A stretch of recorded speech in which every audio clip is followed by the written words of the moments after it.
खबर शामिल करते हैं नुमाइंदा जियो पाकिस्तान मलिक इश्तियाक अहमद की रिपोर्ट के मुताबिक साहिवाल इलाका थाना गल्ला मंडी चौकी बाईपास की हदूद में गरीब मेहनत मजदूरी करने वाले यासीन की नन्ही मासूमा आमना की दोनों टांगें मोटरसाइकिल सवारों ने तोड़ दी। गरीब मजदूर मुतासरा खानदान की इंसाफ के लिए दुहाइयां।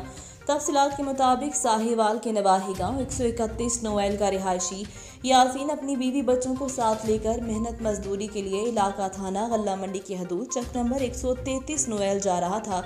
शानी नामी 3 मोटरसाइकिल सवारों ने मोटरसाइकिल मासूमा आमना को दे मारा, जिससे नन्ही मासूमा की दोनों टांगें टूट गईं। मुतासरा खानदान का कहना है कि हम मेहनत मजदूरी करने वाले गरीब लोग हैं, हमारे साथ बहुत ज्यादती हुई।